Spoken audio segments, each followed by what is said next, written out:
নবীজি বলে গেছেন, উলামায়ে কেরামের ভিতরে নবীজি বলছেন খুতবাতুল আহকামের ভিতরে, আশরাফ আলী থানভী রহমাতুল্লাহ বলছেন, ইন্নাল উলামা ওয়ারাসাতুল আম্বিয়া, উলামায়ে কেরাম হক্কানি রব্বানি উলামায়ে কেরাম এরা আমি আল্লাহ রসুলের ওয়ারিস।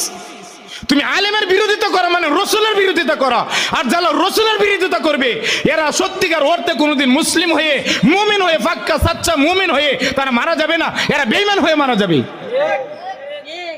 আল্লাহ আমার জিহ্বা কাটবে। ভারতের শ্রেষ্ঠ আলেম ছিলেন, ফকিহ ছিলেন, মুফতি ছিলেন, মুহাদ্দিস ছিলেন, ওই জমানার সবচাইতে বড় আলেম ছিলেন, কুতুবে রব্বানি ছিলেন, মাহবুব ছিলেন, আল্লাহর প্রিয় বান্দা ছিলেন। উনি উনার কিতাবের ভিতরে লিখছে, সত্যিকার অর্থে বলে গেলাম, শাহ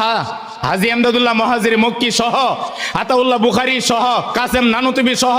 দারুল উলুম দেওবন্দের এই মাদ্রাসার যিনারা প্রতিষ্ঠাতা ছিলেন, মাদ্রাসার ছাত্র ছিলেন, উস্তাদ ছিলেন, ওনারা কিতাবের ভিতরে বলে গেছে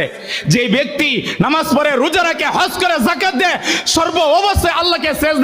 সেজদা দেয়, অথচ মাদ্রাসার হুজুরের বিরোধিতা করে, ছাত্রের বিরোধিতা করে, হক্কানি আল্লাহর ওলির বিরোধিতা করে। মনে রাখবা, আমি বলে গেলাম, কিতাবে লিখে গেলাম, ওই ব্যক্তি মারা যাওয়ার পরে কবরে দেখবা, রাখার পরে 2 দিন পরে 3 দিন পরে কবর খুঁজে দেখবা তার চেহারা আলেমের বিরোধিতা করার কারণে কিবলা দিক থেকে আল্লাহ কুদরতে ঘুরায় অন্যদিকে নিয়ে গেছে।